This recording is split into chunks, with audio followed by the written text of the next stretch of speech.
संदीप रेड्डी की film animal आ गई। रणबीर कपूर बतौर एनिमल सिनेमा स्क्रीन की जीनत बन चुका है। ये फिल्म कैसी है? ये फिल्म अजीबोगरीब है। मेरे ख्याल में इंडियन तारीख की इससे ज्यादा कंफ्यूज फिल्म मैंने नहीं देखी। ये फिल्म बेक वक्त अच्छी भी है, बकवास भी है और घटिया भी है। एक फिल्म के लिए ये तीन कंप्लीमेंट, जाहिर है 3 घंटे 21 मिनट की फिल्म है, उसमें मुख्तलिफ चीजों के मुख्तलिफ फ्लेवर मिलेंगे और आज हम इस फिल्म के तीनों फ्लेवर को डिस्कस करते हैं। अगर आपने अब तक मेरा चैनल सब्सक्राइब नहीं किया तो प्लीज मेरा चैनल सब्सक्राइब करें और बेल आइकन प्रेस करें। दोस्तों, ये बात मैंने पहले भी बताई थी कि क्योंकि मुझे किसी भी फिल्म की तारीफ करने या किसी फिल्म की तनकीद करने के पैसे नहीं मिलते हैं। जो भी कमेंट, जो भी रिव्यू होता है वो मेरा अपना फेयर होता है। हो सकता है मेरा पॉइंट ऑफ व्यू से आप इख्तलाफ करें, लेकिन जो कुछ भी मैं बयान करता हूं उस फैक्ट के साथ होता है। इस फिल्म का जो वर्स्ट पार्ट है या चीप पार्ट है वो ये है कि इस फिल्म में ऐसी बहुत सारी चीजें हैं जो घटिया हैं, जो बोल्ड फिल्मों के नाम पे विशेष फिल्म वाले या बालाजी वाले दिखाते रहते हैं, लेकिन इस तरह की मास लेवल की फिल्में इस तरह की चीजें बिल्कुल भी मुनासिब नहीं लग रही। सबसे बड़ी बात यह है कि इसमें जितना भी ऐसा स्टफ है जिसको आप चीप या घटिया कहेंगे, वो कहानी को कहीं से भी इंप्रोवाइज नहीं कर रहा। कहानी में उसकी कोई जरूरत नहीं थी। उसके बगैर भी ये फिल्म इतनी ही शानदार होती, उसके बगैर भी रणबीर कपूर उतना ही एनिमल लगता है जितना इन्होंने उस बिला वजह के डायलॉग्स और सीन की वजह से किया है। और वो डायलॉग और वो सीन जो है ना, वो इरिटेटिंग है। एक तो आप उसको फिल्म से एसोसिएट नहीं कर पाएंगे, रिलेवेंट नहीं कर पाएंगे। दूसरी बात ये कि आपको साफ नजर आएगा कि ये जो है ना बिल्कुल अननेसेसरी है। इवन कि विक्रम भट्ट वगैरह जब इस तरह की फिल्में बनाते हैं तो वो कम से कम जो है ना रीजन लेकर आते हैं, जस्टिफाई करने की कोशिश करते हैं। लेकिन इसमें तो संदीप रेड्डी ने उन चीजों को जस्टिफाई करने की भी कोई कोशिश नहीं की। यहाँ पे मैं एक बात बताऊंगा कि संदीप रेड्डी कहीं ना कहीं एक सिक माइंड आदमी है जो अपने अंदर की कुछ चीजें जो है ना वो फिल्म में इस तरह से लेकर आता है कि वो देखने वाले को बिल्कुल क्रायत महसूस होती है। बहुत बैड टेस्ट है इस मामले में। किसी भी तरीके से ये जो है ना इस फिल्म का पार्ट नहीं होना चाहिए था। अगर ये सीन इस फिल्म में नहीं होते तो ये फिल्म शायद बहुत ज्यादा बेहतर और शानदार और रिकॉर्ड बिजनेस करने वाली फिल्म होती है। हालांकि अभी भी इस फिल्म ने ठीक ठाक बिजनेस किया और अभी ये 1-2 दिन और ठीक ठाक बिजनेस करेगी, क्योंकि जाहिर है प्री रिलीज हाइप इसकी इतनी थी। ऑलरेडी 40-50 करोड़ के टिकट बिके हुए थे। मैं आपको बता रहा हूं मंडे और ट्यूसडे से इसका बिजनेस जो है ना बहुत बुरी तरह से डाउन होगा, क्योंकि मोमेंटम में ये फिल्म अच्छा खासा बिजनेस कर जाएगी, जिस तरह से टाइगर 3 के बारे में मैंने आपको बताया था। लेकिन आगे जाने के बाद ये फिल्म सस्टेन नहीं करेगी, बल्कि और उसकी वजह भी मैं आपको आगे चल के बताता हूं। अब आते हैं इसके गुड पार्ट पे। फिल्म की कहानी जो है वो फैमिली के ऊपर है। एक बेटा है जो अपने बाप से बहुत मोहब्बत करता है, इतनी मोहब्बत करता है कि उस बेटे को खुद नहीं पता, क्योंकि शायद राइटर और डायरेक्टर ने मोहब्बत तो बहुत ज्यादा दिखा दी, बाप को बहुत ज्यादा एटीट्यूड वाला भी दिखा दिया और बाप को बहुत ज्यादा नेगेटिव भी दिखा दिया। और इतने ज्यादा नेगेटिव बाप के साथ इतनी ज्यादा मोहब्बत दिखाने के लिए राइटर को कोई जस्टिफिकेशन नहीं मिली। जिस तरह से वो चीप पार्ट दिखाने के लिए जस्टिफिकेशन नहीं थी, इस तरह इसकी भी जस्टिफिकेशन नहीं थी। इसलिए एंड में उन्होंने एक डायलॉग डिलीवर करा दिया कि मैं इतनी मोहब्बत क्यों करता हूं, मुझे खुद भी नहीं पता। और इस तरह से अल्लाह अल्लाह खैर सल्ला जो दिखाना, जो मोहब्बत थी, बस आप ये देख लें कि बेटा बहुत मोहब्बत करता है, वो बहुत प्रोटेक्टिव है, वो अपनी फैमिली की बहुत केयर करता है। लेकिन उस फैमिली की केयर करने के लिए जो है ना उसको बार बार क्रिमिनल बनना पड़ता है, एनिमल बनना पड़ता है। और इत्तेफाक की बात है कि जितनी बार भी वो एनिमल बनता है उसका अपोजिट कोई और नहीं होता, बल्कि कहीं ना कहीं किसी ना किसी तरह से वो उसका फैमिली मेंबर होता है। इस फिल्म के प्रीव्यू में मैंने आपसे एक बात शेयर की थी कि बॉबी देओल जो है उसका अनिल कपूर से कोई ना कोई रिश्ता है, और ऐसा ही है, बॉबी देओल का अनिल कपूर से रिश्ता है।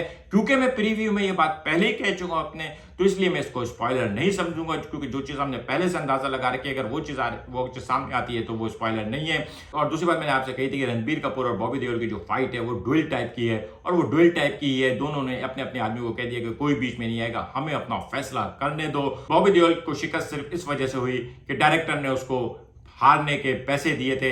अदरवाइज बॉबी देओल ने रणबीर कपूर के सामने साफ साफ उसको बता दिया कि ये तुम्हारी पहली एक्शन वायलेंस फिल्म है और मैं 25 साल से ये काम कर रहा हूं। लेकिन रणबीर कपूर खुद भी एक्शन सीन में, वायलेंस सीन में बहुत परफेक्ट लगा है। और जिस तरह से सलमान खान वांटेड से और शाहरुख खान दिल वाले से एक्शन हीरो बने थे, रणबीर कपूर को भी मुबारक हो, अब इंडस्ट्री में वो भी एक एक्शन हीरो है और बिल्कुल परफेक्ट है। सिंघम सीरीज में उसको लिया जा सकता है, स्पाई यूनिवर्स में उसको लिया जा सकता है। वो किसी भी तरीके से इस वक्त जो मौजूदा एक्शन हीरो हैं उनसे कम नहीं है। रणबीर कपूर ने बहुत शानदार अदाकारी की है, इमोशनल अदाकारी जो जो शेड्स हैं उसके, वो सारे शेड जो हैं रणबीर कपूर ने बहुत शानदार किए हैं। रणबीर कपूर की पहली फिल्म सावर या डिजास्टर थी, लेकिन उसके बावजूद उसको बेस्ट डेब्यू मेल का अवार्ड दिला गई थी। रणबीर कपूर की रॉक स्टार जो है वो इतना अच्छा बिजनेस नहीं कर सकी थी, लेकिन उसके बावजूद बेस्ट एक्टर मेल का अवार्ड दिला गई थी। और इसी तरह से एनिमल अपने तमाम अच्छाइयों और बुराइयों के बावजूद रणबीर कपूर के अपने करियर के लिए एक लाजवाब टर्निंग पॉइंट है, क्योंकि इससे रणबीर कपूर को बहुत बूस्ट मिलेगा। जो नेगेटिविटी है वो संदीप रेड्डी के खाते में जाएगी, क्योंकि वो डायरेक्टर की थी। डायरेक्टर ने जो कुछ करने को कहा वो किया गया, लेकिन डायरेक्टर ने जो कुछ करने को कहा एक्टर्स ने बहुत शानदार अंदाज में किया है। रणबीर कपूर और बॉबी देओल के बाद अनिल कपूर के फेस लुक्स और जो करने को उनके पास ज्यादा नहीं है, वो आना जाना और बैठना ही है, लेकिन उसके बावजूद अनिल कपूर ने बहुत शानदार अदाकारी की है। और दरअसल ये फिल्म जो है इन्हीं लोगों के गिर्द घूम रही है। एक रणबीर कपूर का जीजा है और कुछ कजन है और कुछ और कजन है। दो तरह के कजन है रणबीर कपूर के, बल्कि बहुत सारे कजन है। लेकिन ओवरऑल स्टोरी वाइज ये फिल्म ठीक है। बीच बीच में ऐसे बहुत सारे सीन आएंगे जो आपको बहुत ज्यादा अच्छे लगेंगे, बहुत ज्यादा अटैचमेंट इमोशनल फील होगा आपको। एक्शन सीन बहुत प्यारे लगेंगे। इंटरवल से पहले जो एक्शन है वो बहुत शानदार है।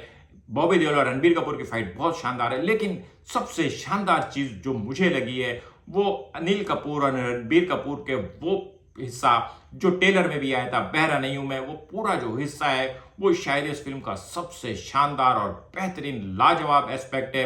इन दोनों कपूर ने स्क्रीन के ऊपर जो है ना सिर्फ डायलॉग्स के जरिए जो है वो मेला लूट लिया है। तो पूरी फिल्म का तमाम एक्शन, तमाम वायलेंस अपनी जगह, और ये एक सीन जो है ना ये अपनी जगह बहुत शानदार इमोशंस हैं। संदीप रेड्डी अजीबोगरीब, मैंने बताया था, कंफ्यूज इंसान है। कहीं वो एकदम एक्स्ट्रा लगता है कि उससे ज्यादा क्लास का डायरेक्टर कोई नहीं है, कहीं लगता है कि उससे ज्यादा चीप डायरेक्टर कोई नहीं है। इसी क्लास और इसी चीप के बीच में कुछ हिस्से जो है वो ऑर्डिनरी फिल्म के हिसाब से बात करते हैं, आम फिल्म के हिसाब से बात करते हैं। तो फिल्म की सबसे बड़ी जो बुराई है वो ये है कि फिल्म 3 घंटे 21 मिनट की है। ये इसका एक बहुत बड़ा नेगेटिव पॉइंट बनने जा रहा है, क्योंकि 2.5 घंटे की फिल्म का पेज संभालना भी मुश्किल हो जाता है। 3 घंटे 21 मिनट तक और इंटरवल मिला के 3.5 घंटे तक आपको सिनेमा में बिठाए रखना एक बहुत मुश्किल काम है। बीच बीच में बार बार आपको जमाइयां भी आएंगी। और सबसे बड़ी बात यह कि इसकी कहानी को देख के लग रहा है कि कहानी एक वक्त में लिख के स्क्रिप्ट तैयार करके फिल्म नहीं बनाई गई है, बल्कि बीच बीच में इसमें बार बार बहुत सारी तब्दीलियां की गई हैं।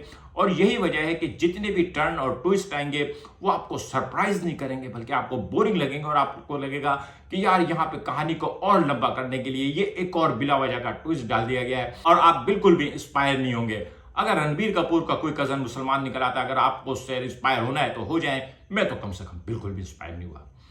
एक्शन सीन में रणबीर कपूर ने एक पूरी फौज लेकर आया था अपने कजन्स की जो थे, लेकिन जब लड़ाई का वक्त आया तो वो सारों ने गाना गाना शुरू कर दिया। रणबीर कपूर अकेले ही दोनों हाथों से कुल्हाड़ी लेके उनसे लड़ता फिर रहा है। ये सीन जो है आपको थोड़ा सा सरप्राइजिंग लगेगा कि ये क्या हो रहा है। इतने सारे लोग आए थे लड़ने के लिए और सारे बालकोनी में खड़े होकर गाना गा रहे हैं, शह दिला रहे हैं, और वो अकेला लड़ रहा है। इसके अलावा जो एक गन इस्तेमाल की गई है वो गन जो थी ट्रेलर में बहुत अच्छी थी, लेकिन जब वो पूरी सामने आई है तो उसको देख के हंसी भी आ रही है। और सबसे बड़ी बात यह है कि वो तो अच्छा हुआ कि विलन वहीं पर आ गए जहां पे वो गन रखी हुई थी।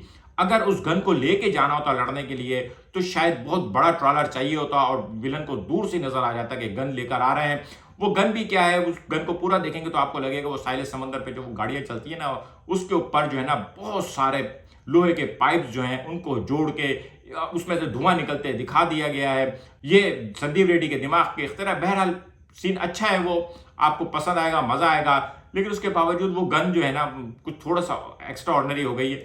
और ये गन जो बड़ी बड़ी गन दिखाने का जो फैशन है ना, ये वाली तो गन बिल्कुल वीडियो गेम स्टाइल की है और ऐसा लग रहा है कि बस बैठ के जो है ना दुनिया के तमाम लोगों को मार दो, ऐसा ही कुछ है। इस फिल्म का जो सबसे नेगेटिव पॉइंट है वो ये है कि ये फीमेल ऑडियंस के लिए बिल्कुल भी नहीं है, बल्कि फीमेल ऑडियंस को तो ये बुरी लगेगी। तो इसमें बहुत सारी चीजें ऐसी हैं, ये फैमिलीज के लिए नहीं है, वो मैं आपको डिटेल में बता चुका हूं कि क्यों फैमिलीज के लिए नहीं है। ये बिल्कुल भी फैमिलीज के लिए नहीं है। और तीसरी बात ये कि ये दोबारा देखने वालों के लिए नहीं है। ये परहैप्स कि ये mail audience, mass mail audience के लिए है, वो शायद देखने जाएंगे, जरूर जाएंगे देखने के लिए, सुन के भी जाएंगे, लेकिन उसके बावजूद जो है ना दोबारा देखने नहीं जाएंगे। इतनी लंबी फिल्म है कि कोई दोबारा देखने के लिए जाएगा तो वो 10 दफा सोचेगा कि यार 3.5 घंटे दोबारा, पहली दफा में भी 3.5 घंटे में 1.5 घंटे मजा आया था, 2 घंटे बोर हुए थे, या 2 घंटे मजा आया था, 1.5 घंटे बोर हुए थे। इसको आप 60-40 कर लें जिस तरह से भी, लेकिन इससे ज्यादा नहीं है। ये फिल्म 50% बहुत शानदार है, 30% बकवास है और 20% इंतहाई घटिया है। ओवरऑल ये फिल्म जो है ना एक अजीबो-गरीब सी फिल्म है, किसी को बहुत अच्छी लगेगी, किसी को बहुत बुरी लगेगी, लेकिन इसको स्ट्रेट फॉरवर्ड कोई भी खुल के ये बात कोई भी ये नहीं कहेगा कि बहुत शानदार फिल्म है, वाह जी मज़ा आ गया। हाँ, वो रिव्यू करने वाले जो पैसे लेके तनकीद करते हैं और पैसे लेके तारीफ़ करते हैं, वो अपना एक पॉइंट ऑफ व्यू बताएँगे, लेकिन मैंने आपको इस फिल्म के दोनों एस्पेक्ट सामने रख दिए हैं। अब ये आपकी चॉइस है, आप इस फिल्म को देखते हैं या इग्नोर करते हैं और ओटीटी पे, नेटफ्लिक्स पे आने का इंतज़ार करते हैं। आज का व्लॉग कैसा लगा कमेंट करके बताइएगा। मिलेंगे अगले किसी व्लॉग के साथ। शुक्रिया।